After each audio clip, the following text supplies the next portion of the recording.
Hi, I'm Bob from RadarBusters. Thanks for tuning in.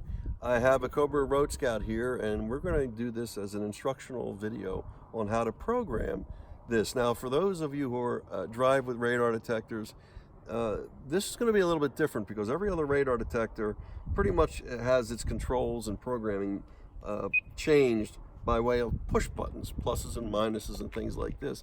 This is actually a novel product, unique, in that you make changes by rotating the knob here, which I actually find once you get past a little bit of it's like a little different type of programming, it's actually really cool. You can just rotate really quickly. In this case, I'm just doing it on volume because I'm not in programming mode.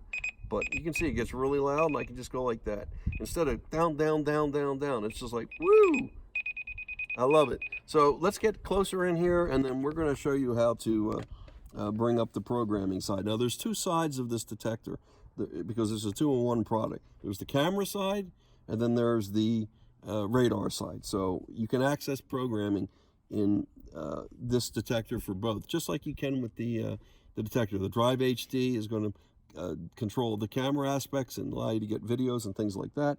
The Cobra iRadar is going to allow you to control aspects of the detector as well. But you can do both in the detector itself through programming. So now we're going to go to the camera side.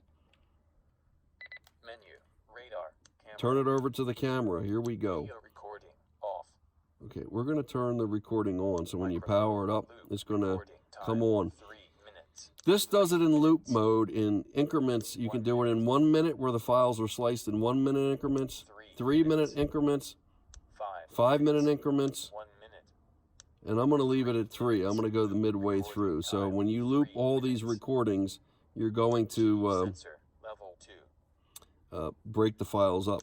Now the G sensor, you can change the level of sensitivity if to an event. So if a crash is imminent or something, that's going to be a pretty severe event. But braking hard for a deer or something that's less severe, you may not want to have that set off. So you can do that based on your level of comfort here. I'm going to leave it at the default setting of 2. G sensor, level 2. That's the accelerometer. Watermark on. Now you can watermark with the Cobra, date, time, stamp as well if you want the Cobra and the date. You can also then go back to restore the defaults. Format SD card. You can format your card right from the detector as well. Of course, we're not going to do that. Video recording, camera settings. Format And that's the last of the SD card. camera settings. So there is pretty much the way it works. You use this to drill into your options. You use this to turn and change them. And there are no buttons like on a conventional detector. So that's pretty much it in a nutshell. The rest of the programming you can do from the two apps, the Cobra Drive HD for the camera side, and then the Cobra iRadar for the radar side. So that's just a brief look at programming. So, okay.